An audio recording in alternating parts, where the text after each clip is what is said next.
What is up, Unity community? Welcome back to another official Unity live stream here on twitch.tv/Unity and, of course, on the official Unity YouTube page. My name is Jackson. I am one of your community managers, and it is my job to bring you the latest and greatest in live stream content on these channels. I'm so grateful to have you all here because we've got a fantastic show planned for you. Of course, we are live every Thursday and for the next few months, every Tuesday in this time slot, bringing you content to hopefully educate, inform, inspire, connect, and entertain.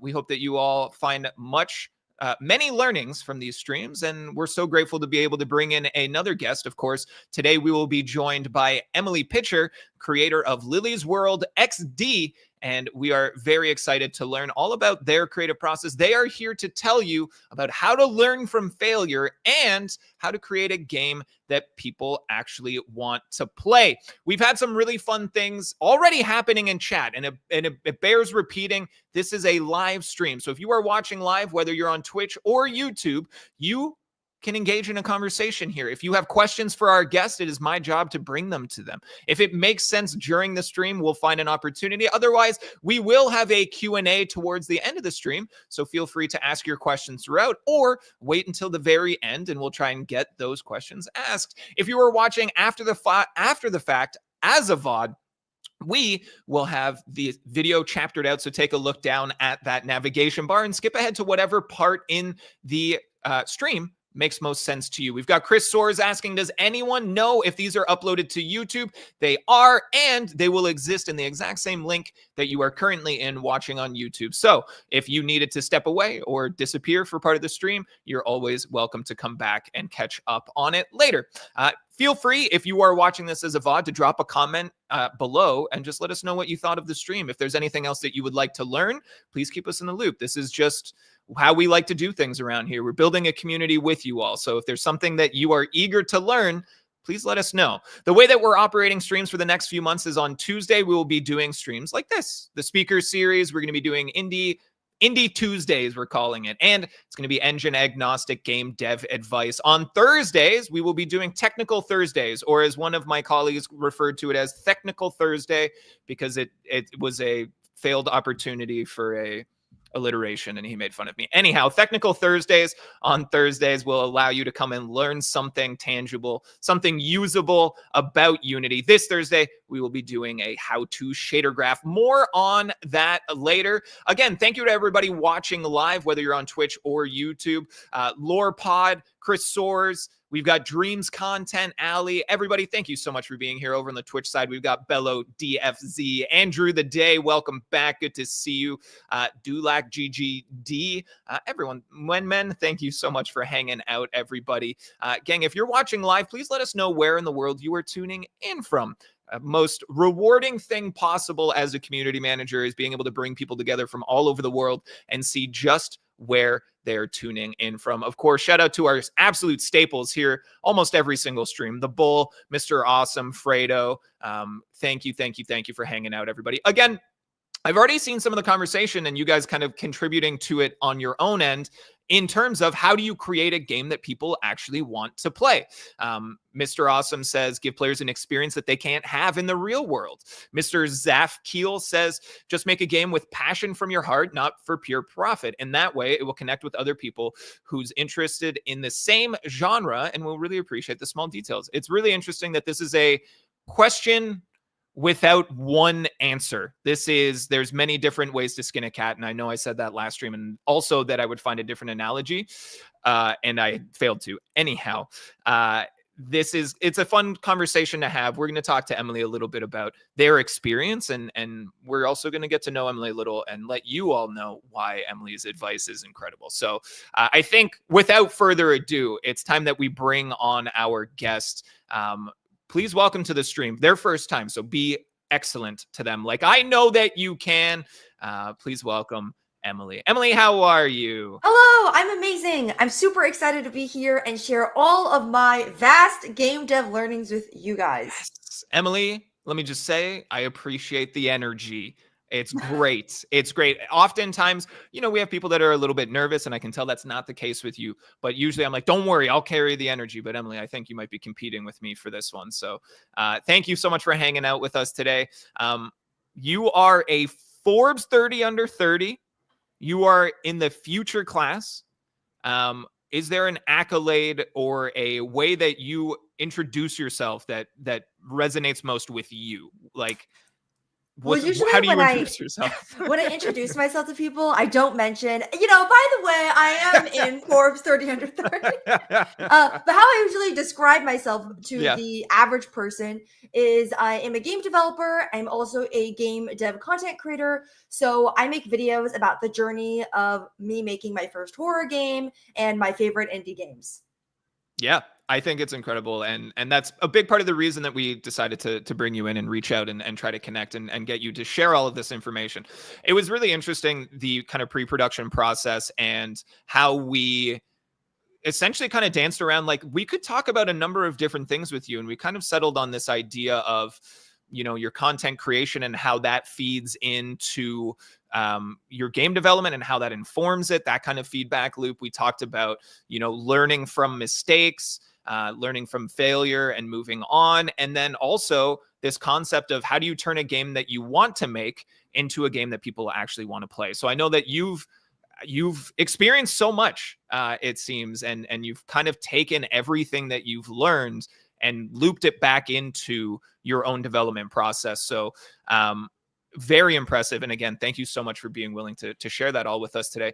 We're going to show everybody Lily's World XD, which is currently the game that you are working on. Do you want to tell people a little bit about it before we jump to trailer?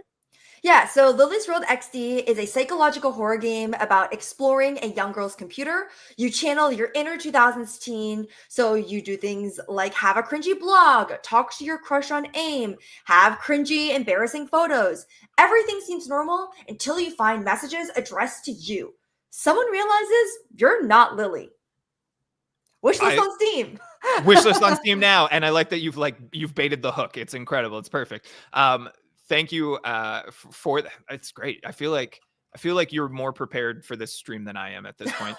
We've put the Steam link in there as well. That's really cool. So we are going to talk about the process of how you took a previous idea and ended up creating Lily's World. And I don't want to dive into that too much, but how long have you been in the process of creating games and then as a result kind of creating content about creating games? Yeah, so I started making video games in my junior year of college. I studied English in college, so not your traditional major, but I was really interested in storytelling in video games, and I learned the technical side after. So after college, I worked at Meta for a little bit, specifically Instagram for a Very couple cool. years, and I was just doing game development as a hobby. And then I was laid off. And suddenly I Sorry to hear realized, that. do I really want to go back to another big tech job? Or do I want to take this opportunity as a sign from the universe to truly pursue what I'm passionate about, which is game development? A couple months before I was laid off, I had started making videos on TikTok and Instagram. Honestly, I saw it as a bore, a chore, an annoyance. I love making games, and I figured that if I want people to play them, I have to signal boost them somehow. So I saw it as annoying, but I would make these videos here and there just about my game, not even about myself. Eventually, I grew a small audience from it, and I figured, okay, maybe I should post one of my TikTok videos to Instagram just to share with my family and friends. That video got over 2 million views, and now I do it as a career, as a full-time game development content creator and game developer. I've been working on Lily's World since July of last year. So I guess, oh my gosh, almost a year. But I've been making games for, I think now 5 years, which is crazy to think about. Yeah, that's incredible. Thank you so much for sharing that about your story. And we're going to dive into almost everything that you talked about a little bit more in depth. So that's a fantastic primer to let everybody kind of know what to expect here. I think with all of that being said, and we're going to get to know Emily a little bit more throughout the stream as well. So it's not going to stop here by any means. However, I think that we should show everybody the trailer to Lily's World XD, because I think it's going to paint a picture and we can talk a little bit more about that. But for now, Unity community, check out this trailer.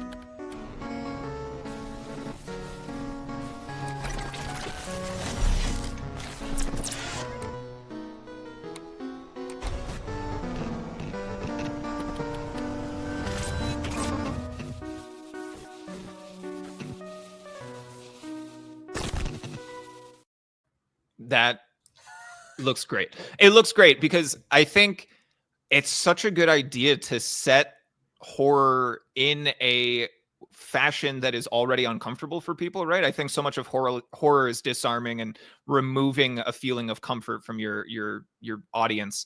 And who was it in chat here? The Bull says, "Oh man, I wanted those experiences gone." And it's like, yeah, kind of going back and revisiting that cringy era of yourself already kind of puts you in this mood, and then adding horror to it is just a natural fit.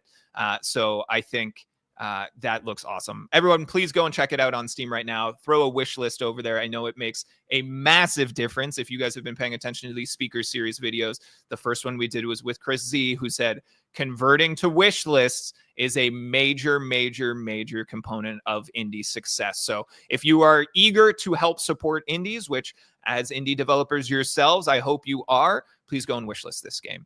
I'm really excited. So Emily, just before we move on to, I want to talk a little bit more about Lily's World. Are all of the photos and videos, is that genuine photos and videos of you from your youth? Yeah, so one of the hooks of Lily's World XD is that it uses old pictures of me as a teenager. So the decision came kind of casually.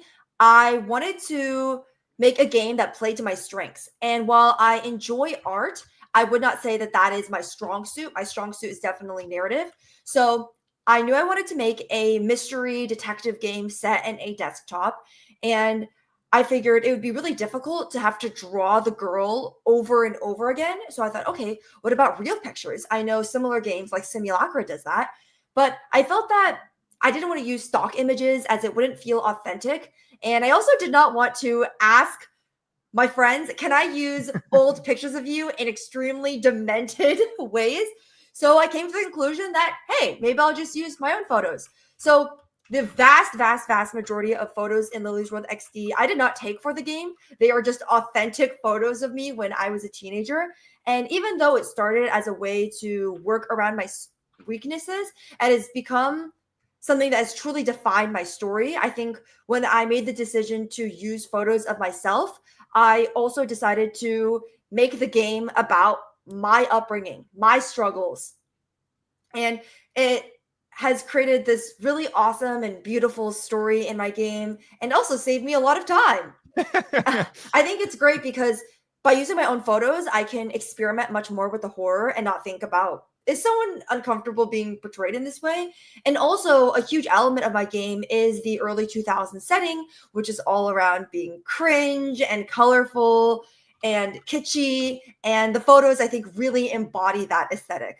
Yeah, I think it sets tone perfectly. It feels like it's an auteur who knows exactly what they're creating. Like that might feel dramatic to say, but like every word that you have said, like perfectly encapsulates what we see as well. So it's one of those taking it straight from your brain and putting it pen to paper type of thing. And we'll talk a little bit more about how you ended up there, but I think we should take a step back and really start to get into some things here, talking about the stream and learning from failure. And it was an interesting conversation, Emily, that you and I had prior to getting the stream up and running, was how do we want to talk about it? Are you comfortable in discussing things as failure? Failure is such an absolute term. And being able to learn, and we can dance around it and we can find this way. And you said, no, absolutely. Totally comfortable acknowledging failure and those types of things. So tell us a little bit about your first game, because it seems like that really colored your process and your learning and your growth. So what was that game initially? Yeah, so my first game that I would say did well, it's called A Taste of the Past. It's a game I made from a game jam, put it on Steam, and then now it has 120,000 plays. It has an overwhelmingly positive rating on Steam. And that was the first game that I actually felt like, oh, maybe I don't suck at this. Because for the longest time, I was making games that sucked, that no one played. And this game with no marketing, honestly, just organic traction grew to that length. And that was really gave me the confidence to pursue a more commercial project. So that led to a game I created called Gold Lining. It is a narrative platformer that is set in a beautiful, fantastical realm inspired by Chinese mythology. And it tells a story about breaking and coming together family, coming of age, cultural identity. I worked on that game for about 2 years. We actually got some funding from that game from Xbox, but unfortunately, we were never able to secure a publisher with that game, and the game was ultimately canceled, even though so much hard work was put into that. And reflecting on those failures, what ultimately led me to creating my new game, Lily's World XD, which, if you want to compare the two, Gold Lining, I was reaching out to 20 publishers. Every publisher said no. Most publishers didn't even want to take a meeting with me. And now, compared to Lily's World XD, I do not reach out to publishers, and I have been reached out to by 14 publishers, some big that you probably recognize, and then obviously some smaller ones as well. You've got them lining up. Also, before we get too far away from it, Gold Linings, we talked about this already, but I have to repeat, is a great name for a game. And Thank you. I came up with it. Yeah. I was very proud. Yeah, you got really excited. Silver linings. No. We could do better. Gold linings, those types of things. I think that's incredible. Tell us a little bit more about the process. You said you pitched to 20 publishers. How many people did you have working with you? How far in the kind of development process did you get? Tell us a little bit more about the nitty gritty of it. Yeah, so Gold Lining was a project I started basically right out of college with the same people who made A Taste of the Past, a little bit of different people too, but similar team, right? And for my game, A Taste of the Past, I just thought, what is a game that would be fun? Because I had made it under a game jam setting. I wasn't really thinking about an audience. And so with Gold Lining, I kind of had that same perspective. Instead of researching what might be popular with Steam players, I just thought, what would be a concept that seems cool to make and that agrees with everyone on the team? And I was really obsessed with this idea of things that break. And when they come back together, they can be even stronger and more beautiful. So my team and I, we started brainstorming, and I was very lucky early in the process. I actually got the attention of Xbox. So Xbox had played A Taste of the Past, my college game that turned into a Steam game. And they thought, hey, maybe there's a way for us to collaborate here. And I said, hey, I'm working on this new game. And I actually got funding to make the prototype of my game. This was probably the biggest win I've ever experienced in my game development career. We got money to make the prototype, which is very rare. Usually in publishing, you have the prototype and then you get funding and resources after that. And that gave us a lot of momentum to make the game feel expansive and beautiful. I think if you look at the trailer, the art is absolutely gorgeous. We had professional voice actors who had voiced previously in Genshin Impact. Wow. We had really awesome music. It was honestly a fantastic experience. I was working with a team of about, I was like 6 people, but then we also had contractors. Everything seemed great until all the layoffs. So I was working on this part-time while I was at Meta. Meta laid me off. And then the games industry laid everyone off. Funding was at an all-time low, but I still had this confidence because we had gotten that funding from Xbox, who were fantastic creative partners. And I really, truly believed in the message, the story, my team. Everyone who worked on that project is incredibly talented. But when it came time to start pitching, the cracks started to show. And I asked a lot of publishers, what is your reasoning for saying no? And they said, well, I don't think that there is a market for this because it is a platformer and we typically don't publish platformers. At first I thought, okay, that's fine. A few publishers are just not interested in this genre. That's normal. And then I realized that a lot of the rejections were about the fact that it was a platformer. And not only that, some of the rejections were, hey, this was beautiful, but maybe the gameplay felt a little stale. And I started seeing the cracks in my own game. I actually understood them. Yeah, platformers are a very low selling genre on Steam. And while I don't think that developers should tailor their games solely to what shoppers like, it is already so hard to make a living as an indie developer. You don't want to make that even harder on yourself by doing a genre that is more difficult. Of course, there are exceptions to the rule, but I'm trying to play to what is most likely to come true and not put myself on hard mode. Making indie games is already on hard mode, so I don't want to put myself on extra hard mode. The game could not be finished without money. It was one of those projects where the scope was just way too big. We had to go full time for it. We could not get the money for it.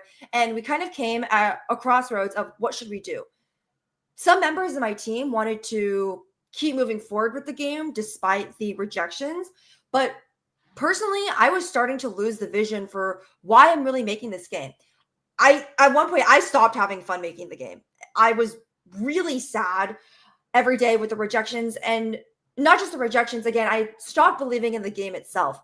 So I made the very difficult decision to leave my team.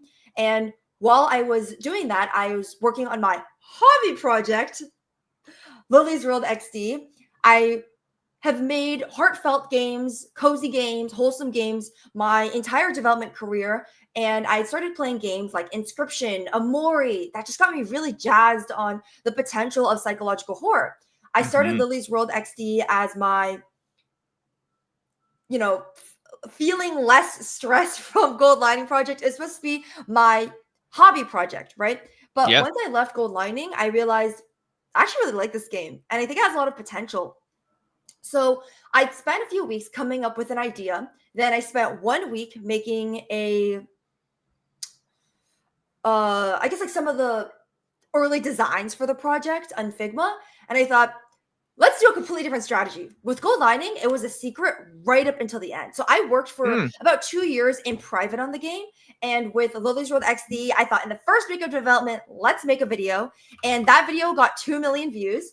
I gained 50,000 followers from that video. And I figured, wow, I really validated this idea in a way that I never did with Gold Lining. I realized that I could use social media as a way to evaluate whether my ideas had strengths. And that was also when I started getting into people like Chris Zukowski, who have amazing marketing resources. He actually had this video that changed my life. He did this interview with a popular game dev channel, and he had this whole section about genre. And he said, platformers, the worst genre. Ooh, that hurt a little bit. Puzzle platformers, tough to hear, even worse. Ooh, that hurt a little more. But you know what has a lot of strength? Horror. And then that is actually what gave me the courage to leave. And ever since, I've been full gung-ho on the horror genre, and I've been following a lot of his advice, which has been super helpful. Right now, videos about Lily's World XD has totaled to about 15 million views, which is crazy. Congrats. My most viewed video has 6 million views about the game. I've gotten to a ton of festivals, and yeah, I'm living the dream. No, I think that's incredible, and thank you so much for painting that picture. It's vivid. You're an excellent storyteller. Let me say that as well. Help us kind of fill in a little bit of the gaps here. How long were you working on Gold Linings from kind of being funded, trying, and then eventually leaving the project? Yeah, so actually it was about 2 years exactly from the moment that I got funding to the moment that I left the project. But before I even got funding, we were also in Code Coven. They are an accelerator for people who are less represented in games to have a little bit of funding and mentorship to make their game. There's also a brainstorming period before that.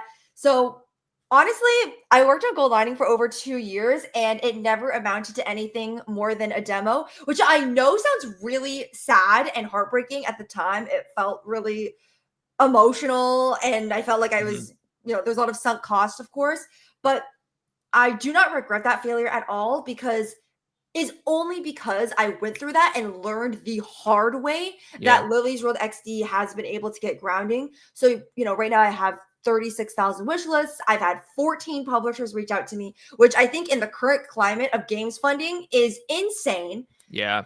I've had, just so much audience support for the game. I had a in-person meetup at UCLA for my game. At GDC, I was recognized over 100 times, which was crazy to me. Wow, and, celebrity.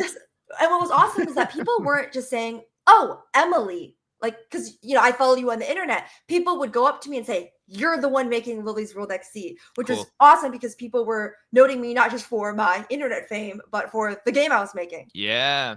Knowing you for your work as opposed to who you are as a personality, I think gives a certain level of flattery because of the passion that you put into it. And we're seeing this kind of trend in the YouTube chat as well. People talking about the passion that you have behind your game, and kind of manipulating what you're most driven to create versus where you're going to be able to find an audience. And we've got Ollie Congo's River Run 2 saying there's an audience for every genre. The goal is to find your audience, right?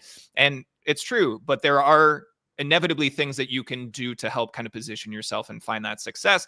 And Emily is here to kind of share some of that and the content creation side and how that has lended itself well. But before we move away from this, I do want to ask, I know you mentioned kind of the moment where Chris said horror is the way to gain traction. How do you know when to kind of hang them up and basically give up in a way? And it's like, I feel like culturally we're all so averse from this concept of giving up, and the rise and grind mentality and the grind set and all of those types of things is so prevalent that stepping away from something feels so challenging. I know you had your definitive moment, but is there any advice you would give to other people about knowing when to move on? Yeah, well, first of all, definitely at the time, I felt like I was giving up. But I think now in retrospect, I definitely did not give up because I just started another game right after Yeah. that. And I used all of those learnings from the first game. So if anything, I just came at a new project so much smarter, so much more knowledgeable. But in terms of what made me leave my game, which was very hard because I started it with my best friends. We had gotten funding for it, which was so hard in this climate, but we just could not get to the finish line and get publisher support. The first one was just the rejection from every single publisher. And I just want to say, first of all, that I don't think that publishers know everything. For example, I am a huge fan of David Wheely. He's making a game called We Harvest Shadows. Every publisher said no. He decided to move on with it. And now his game is probably going to be massively successful. Cool. So I wouldn't say that publishers are the be all end all. But when I first got the publisher rejection, I thought, okay, it's fine. Just not a right fit. But as they came, I think what made me realize, oh, okay, I should give up this project is I started to agree with them. And I started to understand why they rejected me. And it wasn't just, oh, it's not the right audience. I thought, oh, it's something wrong with the game. Sure. I was also having a lot of disagreements with my team, respectful ones, but we had very different visions for how we saw the project evolving. I guess for me, I thought the publisher rejections was an omen that this is the time to change and we should keep what works with the game and go in a new direction. While my collaborators thought, no, I want to keep moving forward with this despite the publisher rejection. Maybe we'll change a couple things, but I just want to keep going with that vision. So we started to really diverge creatively and I guess business wise, because for me, I have the perspective of I love making games and I want to make deeply personal games, but ultimately I want this to be a career. I want people to play it. I care that people play it. Versus I think my collaborators were more, I want to make a game for myself, which is very valid, but just two different mindsets. So it was the publisher rejections. It was agreeing with the publisher rejections. And then it was also, I would say, a lack of personal fulfillment. To put it lightly, I started becoming sad every day because of this game. No. And like, game development, it's supposed to bring me joy. If I'm not feeling joy in the process, then what is the point of this? Because I started to think to myself, I hope we don't get funded. Actually, at the end, when we would get emails back from publishers, I was secretly hoping that they would reject us so I didn't have to make the game. And I think that was when it was like, okay, yeah, this is going a little bit too far. Yeah, it sounds like an absolute journey. And then I think it all kind of adds up to, like, as you mentioned, getting to the end and being like, stepping away from this wasn't necessarily like, was it a challenge still? Like, it seems like everything added up to you being like, this is a breath of fresh air to finally step away. But in the end, I feel like removing yourself from something that you worked on for 2 years is going to be difficult. What was that kind of weight like for you emotionally? It was honestly really hard, very emotional. There was crying involved. Of course. But now looking back, I am so happy I had the courage to step away. The reason I didn't do it earlier was because I respected my friends so much as creative collaborators and business partners. I'm still on great terms with them. And I didn't want to leave them because I also kind of felt like I was the one that started this. I was the one that came up with the idea that we should start a game studio. I came up with the name. I was the one that pitched us when we went to Xbox. I was the one that brought us to GDC. And then now I'm the one stepping away. I felt like potentially they would see it as a betrayal. I still wanted to work with them, but we were just seeing, we were seeing our perspectives were very different. Mm-hmm. And I wanted to make something different, like a horror game. And to put it lightly, my friends are not horror game Sure. enjoyers. Sure. It was really difficult because my entire game development career, I've never coded. I studied English in college. I have done art as a hobby here and there for games, but I don't have the chops of my team. I cannot make as gorgeous of art as Gold Lining. I cannot program. I can only write and do design. So when making Lily's World XD, I actually had to teach myself how to code. Before this, I didn't know. So it was very daunting. I'd only worked in teams before Lily's World XD. So to step away from my team, who would kind of become my comfort zone, my friends, my supporters, and then Mm-hmm. to decide I'm going to actually learn how to code myself. I'm going to do it all myself instead was really scary. But I think one of the huge pros of solo development that I did not realize is when you're with a team, it's actually things take a lot longer. Surprisingly, even though you have more people, because things go through so many more iterations. So, for example, with our main character design, I don't know, we went through maybe like 50 iterations to how that main character could look, and people were weighing in. We'd have all these iterations, and we'd say, okay, the eyes of this one, and then the mouth of that one. And the process of coming up with our main character took months Mm-hmm. and money. And with Lily's World XD, I decided, okay, it's going to be my face. $0. I made the decision immediately. Didn't have to ask anyone for approval. I think that's actually one of the huge pros of solo development is that you can be very nimble. You can work Mm-hmm. off iteration very quickly because everything is just in my mind and it only goes through one process of iteration. Of course, the pros of a team is that you can have other perspectives, which can boost your game because it's not just the solo vision. But with solo dev, I would say you can make a much more deeply personal game and you can experiment more because you're by yourself. And I've actually found that being a solo dev has helped me a lot. Also, a very uncomfortable subject, but definitely something I really, really want to emphasize is that the moment you work with a team, you now need to make, let's say, 5 people, 5 times the amount of money. Yeah. Yeah. Great point. And the business of indie games is not good. It's tough. It's tougher now than I think it's ever been, right? Like, let alone the state of the industry, but also the fact that thousands of games are released every month on Steam, or, we see those staggering stats all the time.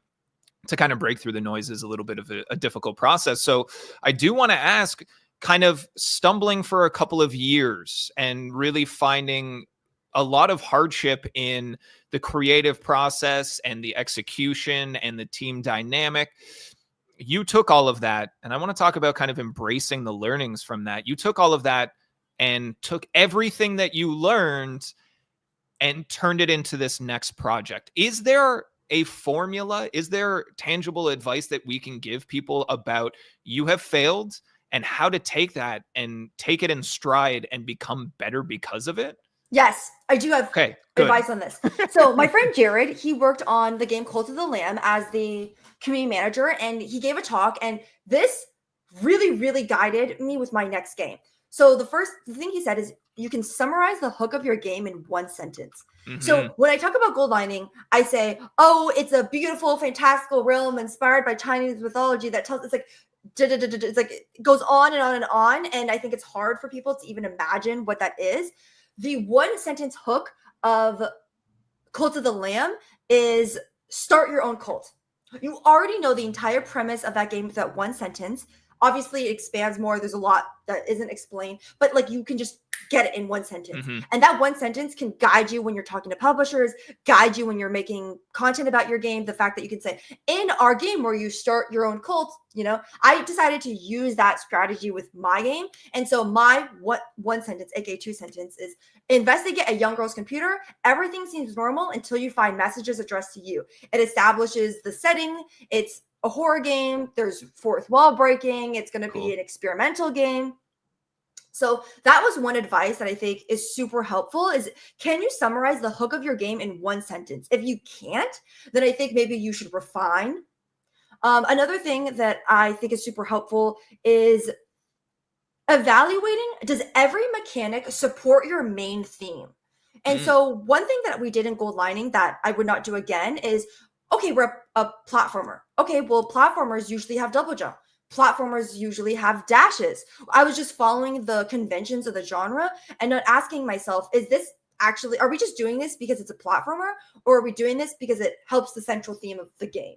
So for Lily's World XD, I purposely set it in a desktop. One thing in the game is you do not get up. Like some desktop sims, you get up, you explore a room. Mine is completely set in the desktop because the goal of my game is to have full immersion. So it is a fourth wall breaking game, right? So if the game, let's say, knows my name, Emily, and then you get up and you see a room that isn't yours, obviously you now have a break of immersion because you're like, okay, this is a game. But when you're playing it in your computer, it's set in a computer, so it's the perfect medium to play it, and uses your name, and it doesn't, you don't ever get up. That is even more immersion. It follows the goals of your game even more. So I think, again, like evaluating like what is your pillar, and then making sure everything about your game leads up and supports that pillar.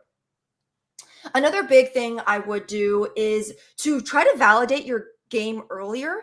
So with Gold Lining, it was just an echo chamber of me and my friends, and I didn't make videos about it until the very end. With Lily's World XD, I made the videos from the very beginning. I actually took this advice from my friend. Her name is Boba Bria. She has this game called Boba Story, which has 10 million downloads, which is crazy. Ooh. And she said that she started making videos when all she had were 2 screenshots. Wow. When I made my video, I didn't even open Unity. I didn't know how to code yet.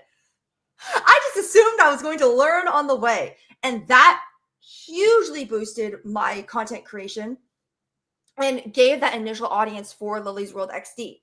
So those are my tips. I would say, can you summarize the hook of your game in 1 sentence?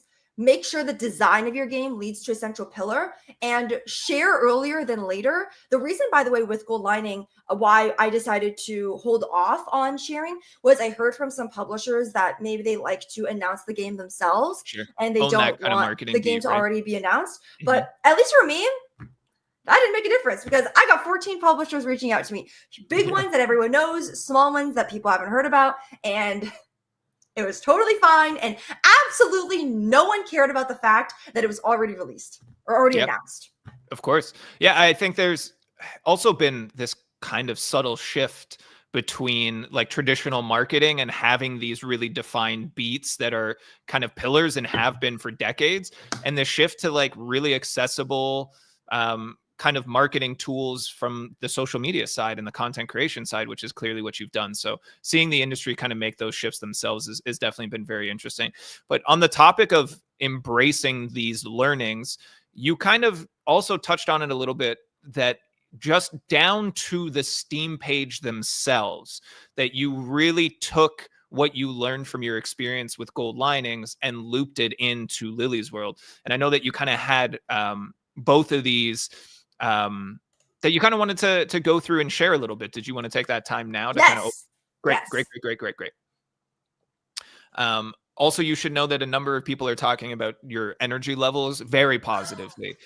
Someone said that I might need a few cans of Red Bull to catch up to this energy. Someone said earlier in the stream, I'm feeling really tired today, but this is what I needed to wake up. So again, Unity community watching here, if you have questions for Emily, feel free to ask them. We might not get to them right away, but I'm paying attention to you all because this is a conversation, and we will loop back towards the end of the stream for some community Q&A. So keep those questions coming. And Emily, I think we can switch things over to you here as well. Yes. And you can kind of give us a little bit of insight of what changed. Yeah, so I want to first talk about, I guess, the good things. The good things is that the game is freaking gorgeous. I think I am obsessed with this capsule image. Oh, I love it so much. I'm obsessed with the screenshots of my game. But in terms of where I could improve, the first one I would definitely say is tags. So when I was doing the tags of Gold Lining, I was just thinking what is accurate about the game. It is a story-rich game. It is emotional. It is atmospheric. But I was not thinking about what my competitors are. And so I would say I don't want to say competitor, but like my most similar game is probably the game called Greece or Gree. And if you scroll down, it is here, right? But what is the first game? God of War Ragnarok. Is God of War Ragnarok similar to Gold Lining? Maybe. I mean, no.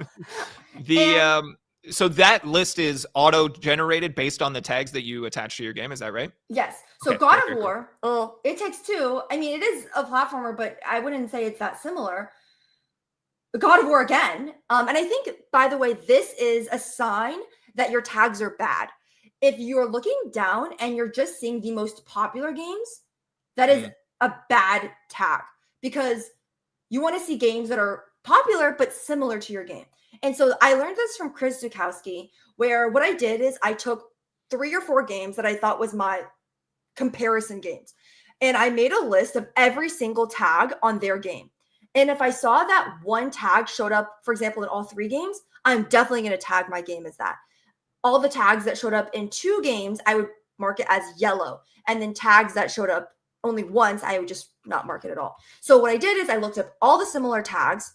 The ones that showed up in all of them would definitely go in my game. The ones that were yellow, if I felt like they were accurate to my game, would go in. And then the ones that had only showed up in one game, I would only put if it was like super accurate to my game. And so if you look here, the first game is Needy Streamer Overload, which is a perfect companion to my game. sweet. If you like Needy Streamer Overload, you really might like my game. And if you just look now, you're not seeing God of War, you're seeing Finito Pet, which is a really, really good comparison.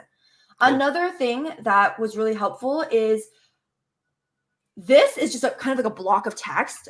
A lot of Steam shoppers don't read this. Steam shoppers, what they usually do is go to screenshots, they'll skim a trailer, and they might read this. They usually don't read this. And so one thing I did was add GIFs to make it more visually interesting. Something that a lot of successful games do that I didn't do, but could be something you do, is for every feature, have a little GIF for it.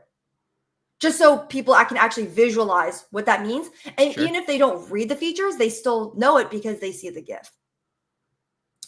Another thing that I did is I spent a lot of effort refining my short description. I did also spend a lot of effort refining my short description, but I think that the horror game description is just so much stronger.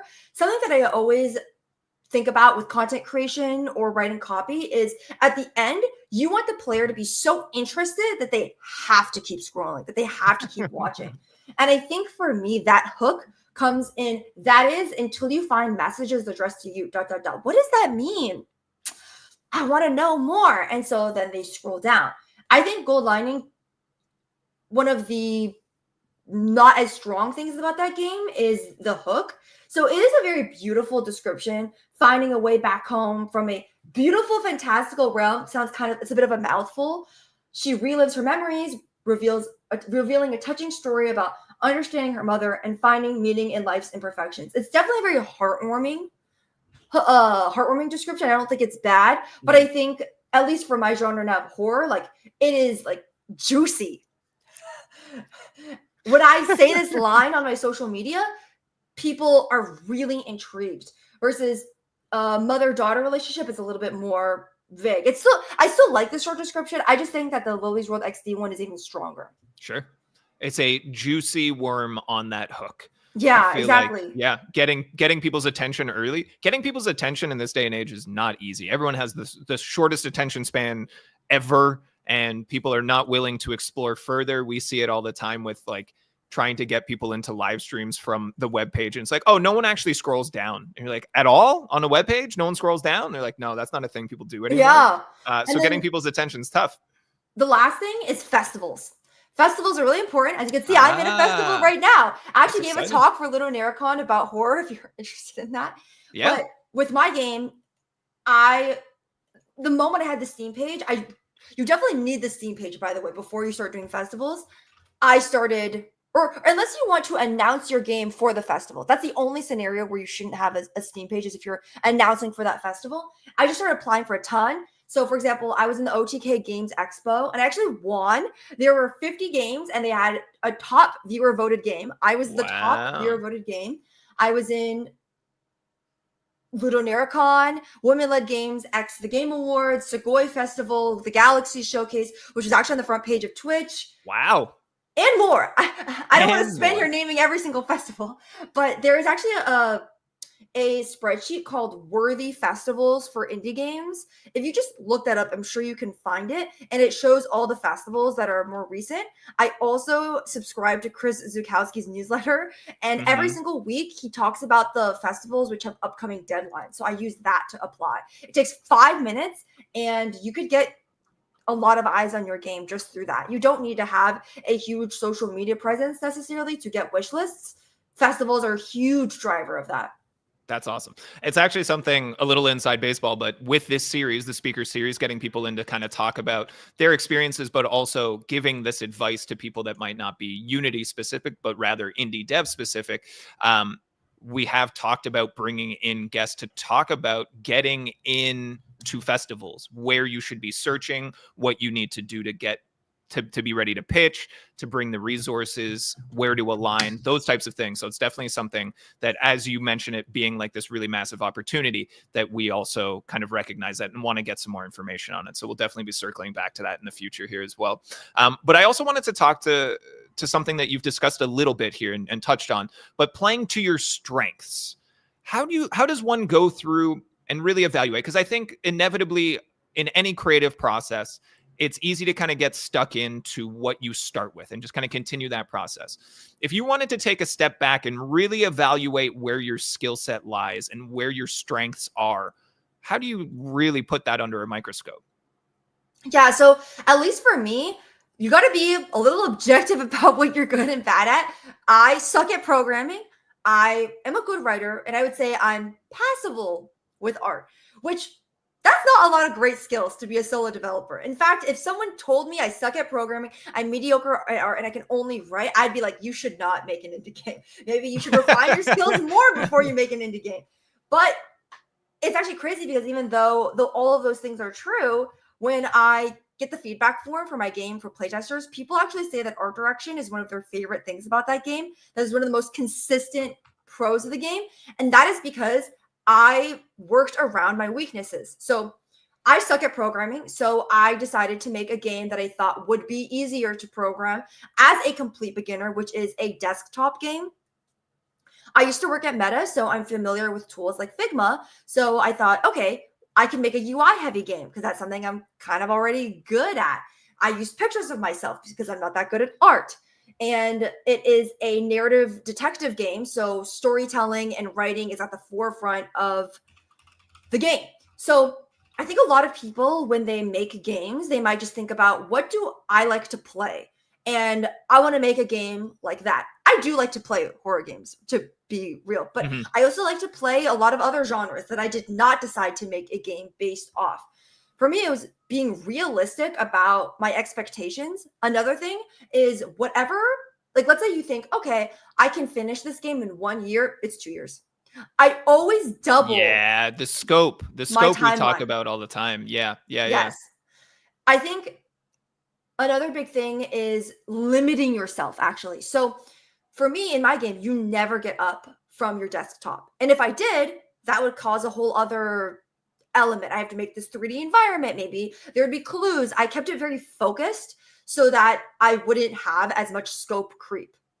Another thing is setting it in the early 2000s setting. So obviously part of it is for nostalgia. I actually love that era of the internet. But another reason is that era of the internet was more limited than the internet now. If I were to recreate the modern internet, I feel like Mm, there'd be so many things that have to add for it to seem realistic, and I can get away with more because I set it in a more retro setting. yeah. No, I think incredible. It paints that really, really paints a picture, right? Of you are exemplifying playing to your strengths. Right. There's been a number of questions about people kind of asking about how you are growing your skill set as you develop. Do you have any insights into tools that you're using, resources, or is it literally sticking to what you know at this point? Well, I do think that the way that I learned is not the right way to learn. So I'm not going to Got it. say don't do this, but this is what I did. So for programming, I had my programmer friend come to my house and he was like, "This is what a bool is. This is what an int is. This is what a function is." And I go, "Great." He did that maybe like two to three times. And Mhm. then once I understood what a function was, what a for loop was, I just decided now's the time to start programming my game. And so what I did is, let's say I wanted, because my game is not inventing anything new programming wise. it's very standard programming. And so, for example, I wanted to make a music player in my game. And so I just Googled how to make a music player in my game, how to make a start screen in my game. And I just used Stack Overflow and other people's YouTube channels to make my game. So I didn't take a course. I never studied it professionally. I just learned exactly how to code what's in my game. I don't recommend this though, because let's say I make a new game. I will not know how to code it. I probably should take some time to understand the fundamentals more. But I really just learned as I did. As for how I learned art, I just did it as a very, very, very casual side hobby for the last couple of years. And by casual, I mean like I draw once every few months, like that casual, which is not good. I should draw more. But I think in terms of like what would make a good art piece is actually using a limited color palette. I think when you just like use the color wheel and just pick arbitrarily, that's when art direction can get a little bit fuzzy because you don't understand color theory that well. I know I don't understand color theory that well. So I will look up pictures that I really like the colors of and just color pick off that. Or I'll use this website called lospec.com, lospec.com. That's color palettes. And I'll just use the color palettes on that because again, I really think actually that like limitation is what makes you seem competent if you have lower skill set. Like let's say you're doing pixel art and you use a limited color palette, immediately your art is going to seem more cohesive just because of that, even though you still suck. Yeah, even though you still suck. I do want to talk about this kind of additional resource that you have here that might help other people, because I know that we talked about it ahead of time here, but you have a newsletter. Can you tell everybody a little bit about that?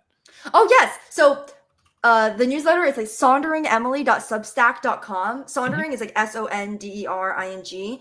And in there, I talk really, really intimately about my game development.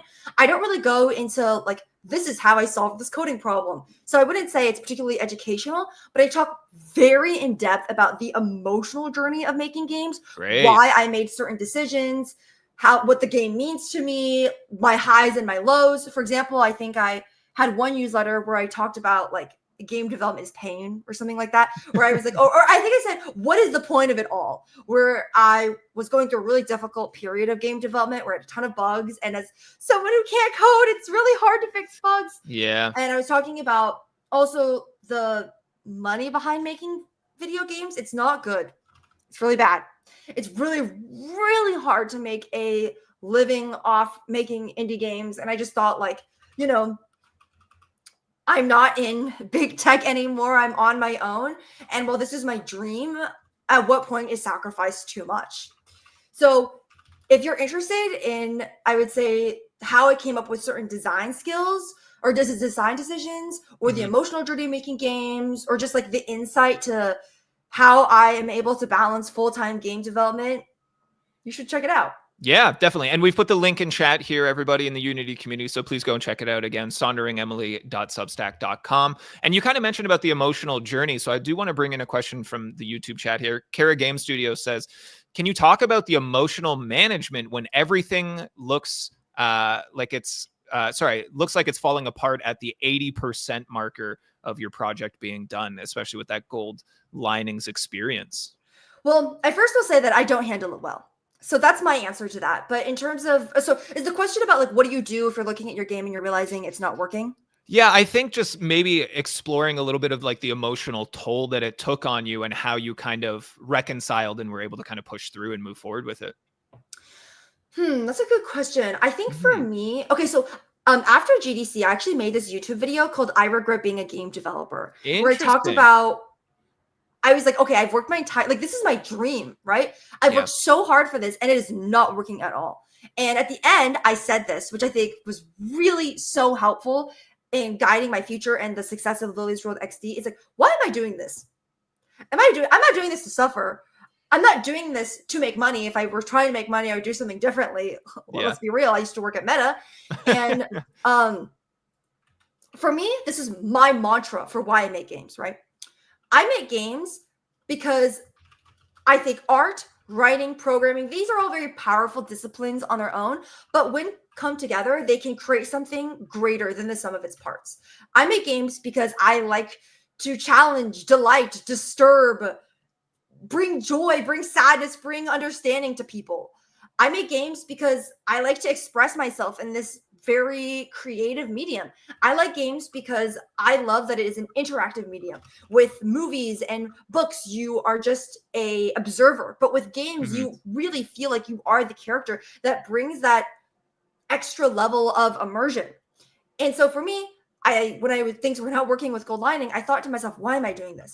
I'm doing this because I'm supposed to love it. I'm doing this because despite its frustrations, it brings me joy and purpose at the end of the day. And I Mhm. think for me, once I realized that none of those things were being fulfilled with gold lining was when I made the difficult decision to leave. And that's all what guided Lily's World XD. It was something that brought me joy in my free time. And then obviously now it brings me joy and stress. But for me, it was getting back to why I started making games, which is I wanted to make weird experimental games. I wanted to tell crazy stories with my games. And yeah, really just evaluating the why am I doing this? What are my goals? Kind of getting back to the basics. Like, why did I even start making games in the first place? Was what really helped me emotional wise. Yeah. Emotion I wise. No, I think that's great. Thank you for answering. I know that we do all of the prep that we can ahead of the stream, so you have an understanding of where it's going to go. And then as soon as we take community questions, sometimes we go off the path a little bit. So thank you for playing ball. But I kind of want to talk about this concept that you discussed earlier about kind of publicly validating concepts, like making decisions based off of where you see the feedback or how people react to your work. Can you kind of talk a little bit more holistically about the transparent game development process and that kind of immediate feedback loop and how it helps inform what you do? Yeah, firstly, I just wanted to address something in chat. Alex said the joy of suffering. I always called game development joyful suffering. There So you that go. was great. And also, I just want to answer, how am I funding myself? I make money through social media. So Awesome. that is how I'm funding myself. I am also talking to publishers right now. So that could also fund me extra. But I'm undecided right now about whether I should do publisher or self-publish. But yeah, just to answer that really quickly. But Gotcha. in terms of back to your question about validating, Mm. for me, I thought, okay, so when I had an idea, I came up with a few sentences of hooks. So one hook is, do you like horror YouTubers? Maybe you like my game. Like, that's like one concept, right? Another concept I thought might intrigue people is, I've never coded in my life and I'm making this game. A lot of people see game development as very too technical to get Mhm. into. And Yeah. then one that I think was the one I decided on, which is what led to the 2 million video, is I'm in a horror game where I'm the main character. What does that even mean, right? I just thought that was such a good hook. This Mhm. thing that I did to save time ended up being a cool developer story, and what led to the huge boom and rise of my game. I get asked about it in every interview I give. And so I thought, okay, this is a great hook. So I just made my little video. I showed my ugly designs. Looking back, I'm like, oh, I cringe at them because I do so much better now. And yeah, that video was what validated to me that the game was really good. Another thing that helped me validate the idea was I started telling it to my friends, and friends who had shown, I would say, polite interest in gold lining were genuinely interested in Lily's World Mm. XD. Like, I have to know what happens next. Mhm. I know that not everyone has a massive social media following, but I don't think you need a massive social media following to validate this idea through social media because, for example, Unpacking, that game, Mhm. went viral at its first tweet. They had no Wow. followers before that. They weren't famous people before that. When I first started making videos, I was not famous. I just started making videos about the games I was making. And then eventually I built an audience. I think a lot of Mhm. people see, oh, like social media is kind of like a cheat code to getting wish lists. But I started at zero, just like how a lot of people are also watching this starting at zero. Yeah. And, I didn't take a course again about how to make videos. I just studied what was popular in the algorithm and did those and put my own creative twist on it. Yeah. I think there's a lot that can be said, but I think finding that audience is a little bit difficult. I know that later on in just a moment, we'll kind of get into the actual nitty gritty of how you went about kind of creating that content. And I think that'll be really, really helpful. But I do want to talk about kind of other avenues of where you can get the word out. And I know you mentioned in some of our pre-production conversations about about putting out demos early and putting them on itch.io and just getting them out into the world. You talked about it earlier in this stream itself, about how one of your earliest projects just found its own virality out there. Is there a point in time in which you think it's most optimal rather, for people to get that first demo out in front of people? Yeah, so the Lily's World XE demo is not out for anyone Mhm. who's wondering about that. But I have been learning so much about demos through Chris Zukowski and also my own research. I have friends with people who are in the games industry as community managers and marketing. So some tips I've learned is the first tip is to not release your demo too far from your release date. Sure. So I've heard that like 5 or 6 months is probably the maximum amount of time. You don't want to do longer than that before your launch date because you can lose momentum. Right. A big thing that you should also do is leverage demos in festivals. So again, festivals are massive drivers of wish list, especially if you don't have a large online audience. So what you can do is a lot of festivals, they are looking for exclusive news in their festival. So for example, what are you announcing that you're not announcing at any other festival? And that is a huge leverage you can use. Say, hey, I've never had a demo released publicly. I will release it with your event. That is a huge, that could, you could use that to get into festivals. And then the last thing is that content creators, let's be real, drive a lot of traction to video games and indie games. I think the most famous example of this is when Northern Line played Balatro, and now Balatro is the game of the year. They're super, super important, and a demo can validate that. What I think is better about demos than other forms of promotion is that demos cannot lie. I can make a video promising all these features in my game, and then the game comes and none of those features are in it, and players get angry. But demos, they are exactly what they are. They are a slice of the game. They show your skills, what you've led up to. I like that they're not liars. And so leveraging a demo is so important in the development of your game. I am acquaintances / friends with the people who made Slay the Princess. Awesome. And they wrote an article, but also talked to me about how when they launched their demo, they got 25,000 wish lists in 2 weeks. Just off the demo. Wow. Off the demo, yes. For a lot of indie developers, wish lists are like, this is the ground. Okay. Yes. Like and then the demos when you start having that massive rise. For a lot of developers, you do not have that massive rise until the demo. So you might be getting few wish lists a day, maybe a couple thousand, and then boom, your demo comes out and now you are thrust into the world. I think about Balatro without their demo, right? Balatro would not have been nearly as successful without their demo. A lot of games are like that. Slay the Princess get so many wish lists from their demo. Yeah, I think a good demo really makes a difference. I can think of, half a dozen examples right off the top of my head of myself and what games I got into their demos. And, we did it earlier in the year with Steam Next Fest. We went through and played a handful of Unity games. And I know from talking to those devs that the demos being played in Steam Next Fest converting to wishlist is like such a straight and quick line.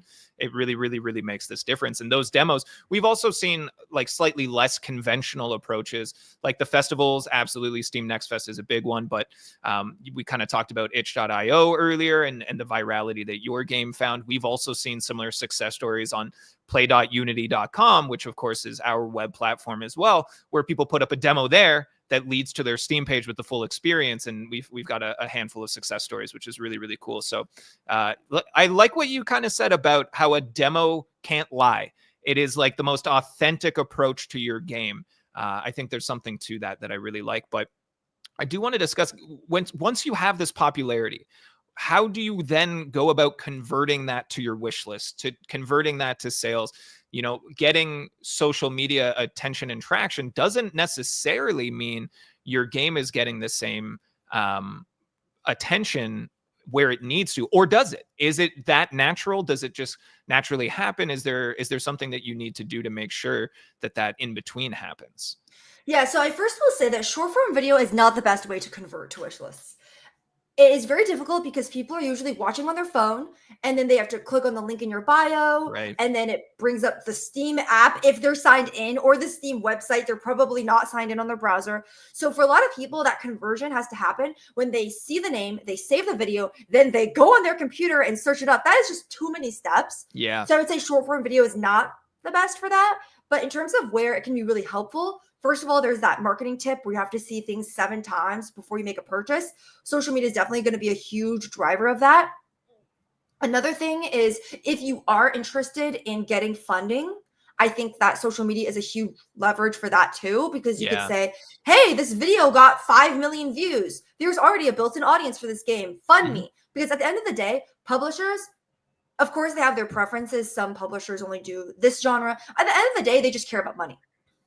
Publishers are driven by money. They only care about money. If you can prove to them that you will make money, they will fund your game. And social media is a very huge validation of that. I think also in terms of festivals, if you want to get any leverage you can in getting into festivals, they're very hard to get into. For example, like I remember there was one festival I applied for that got like 1,400 submissions, and then they only allowed 30 games in, and I got into that festival. So you want any edge that you can get in, right? Of course. And if you can point to them, hey, I have this viral video, and you put it in your little application, it will indicate to them, hey, this popular indie game wants to be in my festival, and I want my festival to be popular. So of course I'm going to let them in. So while I think wish lists are not the best driver, it can help in a lot of other things that will gain wish lists. I also will say, obviously, that social media does gain wish lists in general, but videos are very different. For example, I've had videos that get 1 million views and literally gain me 0 wish lists. On the other hand, I would say I've had a video with 1 million views and gain a couple thousand wish lists. I know, by the way, that sounds really bad. Oh my gosh, 1 million views and only a couple thousand wish lists?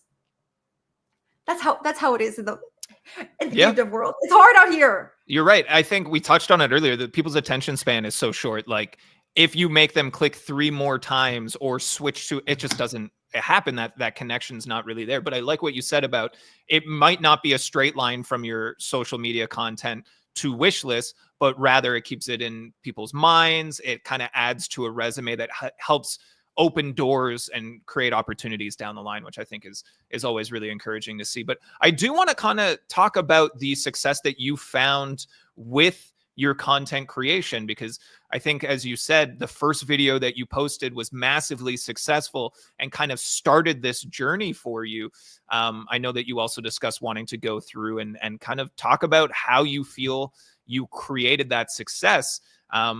Is there a paint by numbers strategy that you use to approach? Do you change it up with every video that you create? What are your thoughts around that? Yeah, so in terms of tips, if people here are interested in starting their own content creation journey with their indie games, I would say the biggest failure I see in indie games is that their video is so boring. People have low attention spans. If I am not interested in a video in the first 2 seconds, I scroll off. And I think people are, because they're so close to their project, they think, oh, like this is amazing because I made it and it's beautiful. But is it bringing value to the viewer? Is it intriguing them in the first 2 seconds? I just see that a lot of videos are way too slow. I think another big problem I see is that videos don't get to the point fast enough. I think when you're making a video about your game, you want to say the genre or like that really brief description about what it's about in the very beginning. So again, with Cult of the Lamb built a massive social media audience very quickly. And it's because they leverage that one sentence, start your own cult, in so many of their old videos. Yeah. So in our game where you start your own cult, we added this new character in our game where you start your own cult. Like, just like getting to the point so quickly so people can evaluate, is this a game I'm interested in? Should I keep watching? Yeah, and I have this video, if we could move to the screen share. So this is my video with 6 million views about my game. It has 3 million views on YouTube and 3 million views on Instagram. So it was very successful. Also, wait, okay, one more tip I got to say is post your video on all social media platforms. So you made the video, post it on YouTube, TikTok, and Instagram. I want to give, like, my TikTok doesn't get views. This video that is literally 6 million views got 700 views on my TikTok. If I just posted it on TikTok, I would think this is a bad video. But no, this video gave me like 10,000 wish lists. Okay, so this is a good video. Yeah. Okay. So let's just first watch it. I don't know if you can hear the audio, but that's okay. We don't need the audio. I'll just watch it quickly.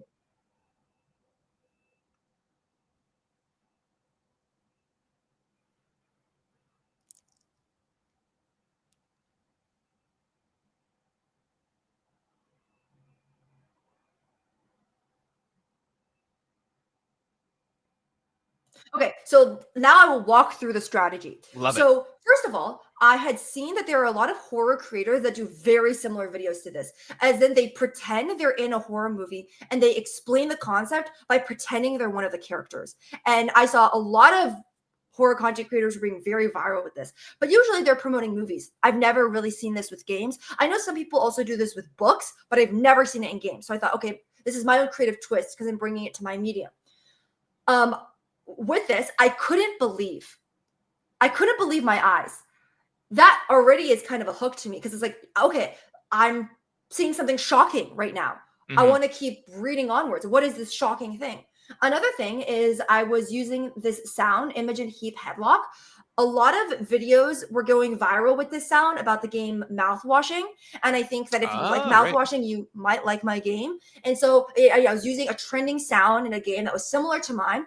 I was copying a very validated trend in a different niche, movies, but I thought could bring to games. And also just, I couldn't believe my eyes. That is, what does that mean? That just, I think, in the first 3 seconds of your video, however you can, you want to build curiosity and Yeah. intrigue with Yeah. your audience. And that might be a visual hook, but for me, it was the sound and then the words. Okay, the another thing is that,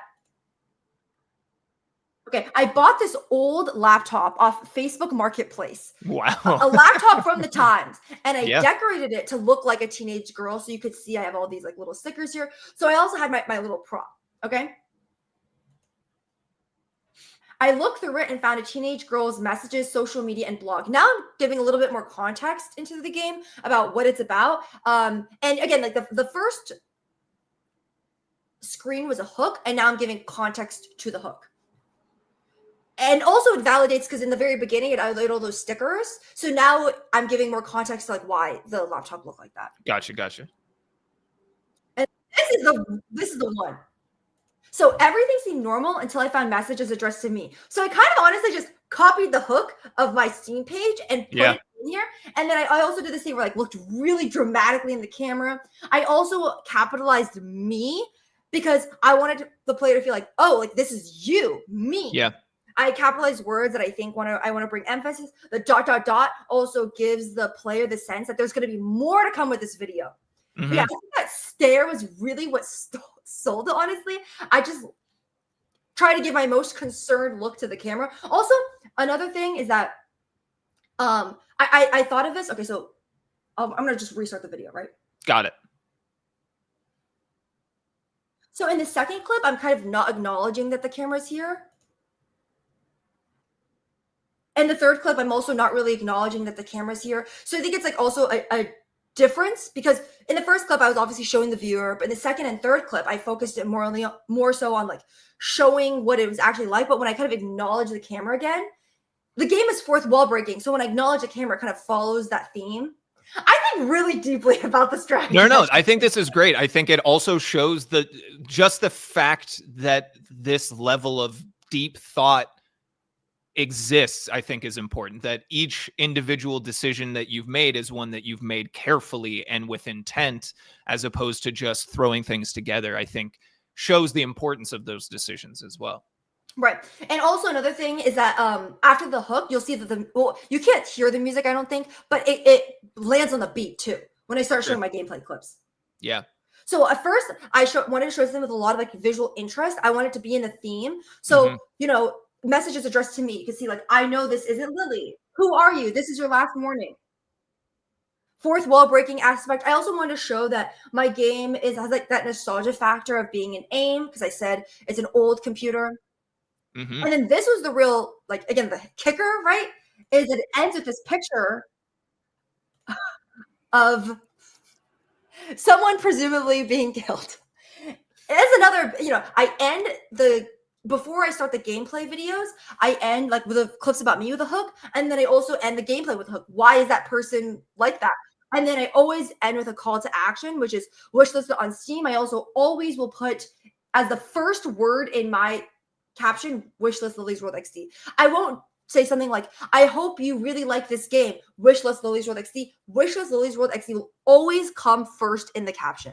Okay. Because a lot of people, they don't expand captions. So, but the first line will be visible. So it's always the first line. Yeah. I kind of like this rhythm, and I don't know if every video or if this is the formula, but like the hook, give it a little bit more context. It's almost like then hook again, right? You bring in the unique visual style of the game itself, and then leave. It's like this back and forth between hook, context, and intrigue. Yeah. Hook, context, intrigue, and then the call to action on the end. I think that's great. I think that's really cool. I've kind of also another thing that does pretty well is series. So let's say you one series I have that's not related to Lily. Oh, actually, okay. So I have a series that I started before Lily's World XD where I would recommend indie games I really liked. Yeah. To a certain theme. So I guess one example is I'll just go to my reels. And these can be massively popular. Mm-hmm. Okay, here we go. Horror games that make you question reality. That's 1.6 million views. That's a lot of views, right? So Yeah. I actually started this before Lily's World XD, where I just talked about games that I really liked. And then what I did is I just subtly, in every video, you'll see. Mouthwashing is a great one. Put my own game in there. Series are really good because I think it increases followers more. In short form video, a lot of people just scroll by a video without hitting that follow button. But if you give them a reason to keep coming back, like, oh, check out the next installation where I recommend more indie games, people will actually like latch onto you as a creator and not just that one video. And I use that series to leverage my own game. Yeah. By putting my game in every single edition of this series. Yeah. I think that's great. I like it.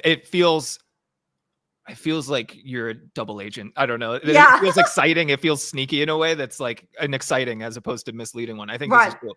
And a lot of my audience will be like, I see what you did there. Okay, good. I was going to ask if people have kind of clued into it. They're clued into it for sure. Yeah, I'm sure. People don't care. They just think it's funny that I did that. Yeah. No, I think it's great. I think, like you mentioned, that this is just kind of one of many tools in your tool belt in terms of getting to your wish list and creating your games and getting attention to it. Do you think that there's any precautions people need to take when attempting to chase virality? Like, it feels like in the world of current content creation that there is no formula that's tried and true that works 100% of the time. You're at the whim and will of the algorithm a lot of the time. Things that, like you said, caught on incredibly on Instagram, didn't on TikTok, and the difference in platforms. Is it worth people's time to go and chase this approach, or do people get kind of swept away in being like, oh, social media is it? Once I get social media, I'm gold. Well, firstly, I definitely don't think that having social media is the be all end all. I mean, I know a lot of famous content creators. For example, I think like one example is like GMTK. He made a game and it did well, but Mouthwashing, which was a game made by nobodies, did better than his game, right? So obviously social media is not the only factor, but indie games, it's very hard to make it. You got to use every tool in your toolkit. I guess game maker's toolkit. So at least for me, I think it was really helpful because I mean, obviously I'm in a very extreme example, but like I'm also now able to make a living off game development content creation. So it funds my living. Otherwise, I'd have to find a day job. But in terms of like, I guess I'll just explain this. So when I was earlier on my content creation, I only made videos about my games. And then I realized I have only made so many games in my life. I need to expand. So I then just did what I thought was popular. And what was popular was making jokes about how League of Legends players don't take showers. So I did that tried and true method, and I got lots of views off that. I had this, like, what my most famous video is making fun of Valorant players. That has 10 million views. And my views were insane. I will say that. Like, I was getting millions and millions all the time. But I realized this is not really building a community that I want. And is it really helping me? I would still make game development videos, but I'd also make those League of Legends showers videos. And another thing you can do is track follower growth per video. And so while the funny videos got huge views, they weren't building a community because they weren't the people who were commenting on my videos. They weren't the people who were actually following me from my videos. And so about like a year and a half ago, I made the decision to just focus on game development. I think one strategy with game development is what can you provide that no one else can provide? And I figured anyone can say that League of Legends players don't take showers, but not everyone has this skill and expertise and passion that I do for game development. There are a lot of gamers who want to have a peek behind the curtain into how games are made. I can provide that, and Mhm. not very many people can. And Yeah. even out of the people who do provide it, I have my own unique perspective about it. Yeah, So I think you're 100% right. Like, what can you create that no one else can? Your differentiation, your secret sauce makes a world of difference. yeah, so in terms of, I would say, like, the quality of video, social media audience, I would say make videos that bring value to your audience, Mm, that make them want to click your video and follow you more than other creators. Again, what is your, I guess, like, secret sauce? What is your advantage that you have over other people? And then my second advice would be, social media is really important, but social media will not take you to the finish line. Ultimately, you need to make a good game. And I think that you should leverage social media to give you opportunities in your game rather than relying it as the sole marketing method. yeah. Like we said, really just a piece to the puzzle, one of many tools in the toolkits. And like some people saying, we see Mr. Awesome saying, I'm not interested in social media content creator path. Right. And That's that's fine. okay, right? Like it doesn't, we're not for a moment saying that this is the end all be all, Wait, that this is the only way. This is one of many ways, right? I also did quickly want to address a comment saying that I don't think many devs can relate to this because I'm not a game developer. I'm more of a social media manager. I was making games for years before I started making videos. When I started making videos, I'd already been making games for 3 years. And the only videos I made were about my game development. I wasn't trying to be a content creator for anything other than game development. So I agree, now it's not very relatable, but I started just as anyone else, someone who was making games for many years, and absolutely no one knew who I was, and no one was really playing my games. I just wanted to bring attention and hopefully one day transform this into a career. Yep, I'm right there with you. And I'd also like to add that, Knights, I need to challenge you on the causality here. Emily is not successful simply because of social media. Emily has created things and then framed them and presented them really well via the social media and content creation side of things. So I think it's incredibly discrediting to say that is not a game developer. I think borderline insulting. So I I've been making games for request you 5 clean it up. years. I request that you clean it up. But again, no one can take away the accolades and the many achievements that you've had as a game dev. So I appreciate you coming here and kind of sharing that. I do want to jump into some community Q&A as we start to get towards the end of this stream here as well. We had a question earlier, and I'm sorry I missed taking down the name, but someone said, hey, Emily, what key strategies would you recommend to students aspiring to pursue a career in game development, particularly in developing collaborative projects like playable demos? And we know that, you had your English as your degree, but then immediately got into creating games with a broader group and those types of things. Do you have any insights that you would share to anyone curious to take the education path now? Yeah, I think one big advice that helped me a lot was I talked to a lot of students, right? And I go, okay, what games have you made? Oh, I made this like half finished game jam game, or I just put it on my itch. I think so. For me, I got that funding from Xbox because I had made a game in college called A Taste of the Past that had no funding. It was just me and my friends on a weekend, right? But what happened was in college I did a ton of game jams, like an insane amount. Honestly, I had no friends at the time. Okay, I was really obsessed with game development, and I would notice a reaction to some of my games. Some of them would be received more positively, some more negatively. And I remember for the Taste of the Past, it was the first time that I made a game where people commented saying, oh my God, I cannot believe you made this for a game jam because now I'm crying. Now I'm feeling really emotional about your story. It was just the comments were different. So that validated to me that this game is stronger than the rest. It was also a game that I stayed up till 4 a.m. making. So I put a ton of effort and it was being received well. It did not win any awards in the game jam, I should say, but it was just one that I felt had more attention. Also, when I put it on itch, I mean, I know this is not this might be a big number or not, but like within the first couple of days, like 6,000 people played it. And I thought, whoa, that's a lot more people than I normally get for games where I do none of the marketing. I just put it on itch, literally no expectations. So after that, I decided, okay, this has legs, so it should become a bigger idea. So I thought, okay, let's just fix some of the bugs. maybe add an extra scene, redo some of the art, and put it on Steam. We really didn't change the game that much. I would say 90% of the game is still the Game Jam version. The code is still the shitty Game Jam version code, but I just put it on Steam. I think we had like 1,000 wish lists at the time for the game. And then obviously it got way bigger than I expected. I didn't do any marketing. I was, again, not on social media when this game came out. But the game hit overwhelmingly positive before I made my first video. But I will say that I did leverage that success. Like, oh, I made a game that has overwhelmingly positive when I started making videos, because I started making them about that game. Mm-hmm. And what was the question? The education path, the early approach. Yeah. So I would say, like, my biggest advice would be, like, you're making a lot of small projects. See which one has legs and actually try to put it on Steam. Because when you ship a game on Steam, you're automatically that much more, I guess, like, attractive to investors, attractive to potential job applications, because you actually shipped the game.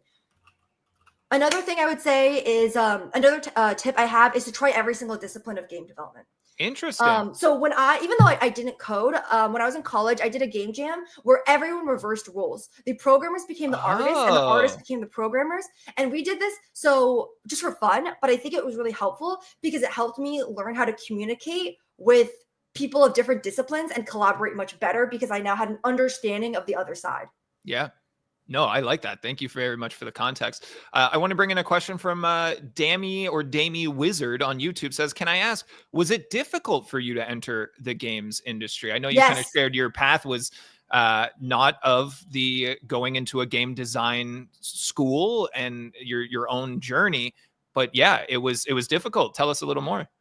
It was extremely difficult. When I was in my junior year, I had interned at a mobile game studio. And after that, I wanted my first job in games. Again, I have no followers at this time, right? I was rejected from every game dev job I applied to, which was over 100. Wow. It was really sad. I got some interviews, but didn't make it through. And that's actually when I got my job at Meta. So ironically, my game dev experience led to my job at Meta, because they noticed I'd interned at a mobile game studio. So they thought, oh, you're already designing for the mobile platform. So I actually got my job in traditional tech from doing game development. But I would say, like, I've never entered through the traditional path because I've never had a job at a AAA company. I've also never worked full time at a games company. Everything was just kind of self-started, getting that funding from Xbox. I just made that prototype myself. No one paid me to do it, and now I have a very, I guess, untraditional career path because I have my own company rather than working for a games company like Blizzard. So it's hard for me to give advice about that because I don't have what I think is most people who are watching this stream are not going to become famous content creators and then make money off brand deals. So I admit that my experience is a little bit unrelatable to a lot. Well, I think that you sharing pieces of your journey does a number of things. I think, number one, it shows that there is no cookie cutter path to success, that there are many different ways to become a game developer and find success and engage in your passions in that sense. But I think even beyond that, it just kind of shows that, like, the drive and determination is at the very, very forefront of it, that, continuing to work and look for those opportunities and making it yourself, it's very admirable. And it's advice that I think more people should take when they can. I do want to pull in one question. It might be our final from the Bull. Talking about looking at audiences here, do you think it's worth trying to push towards an audience that might not be traditional for your game, or focusing on the core audience? I think with the unique blend that you have, Emily, of creating content and then also converting to games, do you look to pull people that are like, oh, I'm not really a horror game person, but I found your YouTube videos and pull them to games? Or are you looking to kind of cater more towards horror game fans? For me, I am definitely looking to cater more towards horror game fans. Horror already has a massive audience. It's not like I'm making a game or a genre that isn't validated in the audience yet. And I think what is so awesome about horror, why I personally gravitated towards it, is that the audience is so passionate. The indie horror scene on itch.io is very poppin'. Games like Mouthwashing, Slay the Princess, Kanito Pets, they're popping. People are so excited about them. And, for example, like with Mouthwashing, I just saw such a great fan reaction because people were making cosplay and fan art in a way that, there were other games that did maybe as well commercially as Mouthwashing, but did not have that audience that was so creative that they even wanted to make art. I think I can even see. So, right here is the first piece of Lily's World XD fan art. So at What? GDC, this girl came and she had drawn, or one of her friends had drawn little fan art, and I hung it up here. I also had someone print out the poster of my game. Like they actually got it on nice poster paper and Wow. asked me to sign it so they could hang up on their wall. I had people a girl made beaded bracelets where it's spelled out Lily's World XD. I just find that Cool. is such an amazing, I don't need to find other people because these people are already the best. Yeah. But I also will say, I know there's a lot of questions I'm not getting to. If you leave a comment on my Instagram or just email me, saunderingemily@gmail.com, I will try to reply. Sorry, I that's my cue to speak, but I was typing in the email. So it's super easy, Yes. everybody. You can copy paste, you can click into that, send a follow-up email. And Emily, thank you very much for being willing to have that level of accessibility for our community. That means a lot.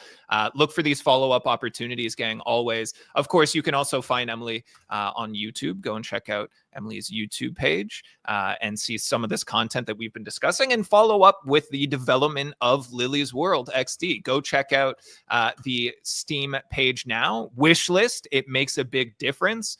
I do want to thank you, Emily, very, very, very much for taking the time to come in and tell us your story, but not just talk about your own adventure, but how people can learn from the challenges that you encountered and where you found success, and being willing to share that success with people, I think is so unique. I think as I've slowly settled into being a part of this community in the game dev community, seeing people's willingness to help each other has been the most heartening thing. So thank you so much for spending the time, Emily. Yes, thank you so much for having me. And I wish everyone luck in their indie game developer journey. I think we are stronger together and we should not look at each other as competition. I love that. Indies supporting indies. Love the indie spirit. Thank you so very much, Emily. We're gonna wrap up here, but don't go anywhere because we're going to check in with you again as soon as we wrap up. So thank you again, Emily. Unity community, please make some noise in the chat for Emily coming to share those learnings, that knowledge, that experience with you. We're seeing a lot of positive feedback in the chat here. So thank you all for coming to hang out, for being a part of this conversation. We hope that you learned something exceptional. Again, we're going to be live Tuesday and Thursday, pretty much every single week between now and July. Of course, there's going to be some flexibility we need to maintain with the schedule, but that is the plan. On Thursdays, we're going to be teaching you something technical in Unity. On Tuesdays, we will be doing something engine agnostic, speaker series like this, maybe some game design conversations. We've got some really exciting things coming up. This Thursday, we have a how-to shader graph stream that's happening May 8th. That's 12 p.m. Eastern Time, 9 a.m. Pacific, or 5 p.m. GMT. Come and check that out. It will be run by Ben Cloward, who is a Unity expert, I want to say, and he's very, very excited about it. It's going to be a very informative stream that you guys are going to learn a lot in. Of course, next week, you can check out, we've got 2 streams coming up, one with the team behind Phasmophobia, which I'm really looking forward to. They're going to be talking about how they built fear in their games, which is really cool. And then on Thursday, something I'm particularly excited about, we've got a studio from New Zealand coming in. The studio is called Pickpock. They're working on a game called Into the Dead, Our Darkest Days, and they're going to be talking about zombie AI, not creating zombies with AI, but creating zombie brains or undead brains. I don't know. There's puns there that we'll work on and get those locked in. But come back Thursday. There'll be lots of opportunities. Again, thank you to everybody for being here. Thank you to everybody who helped put this stream together. Shout out to Jack working behind the scenes. Of course, Emily being here, but also Julia and Michael helped put this together. So thank you very, very much. Until I see you all again, Unity community, my name's Jackson. Have a great rest of your day.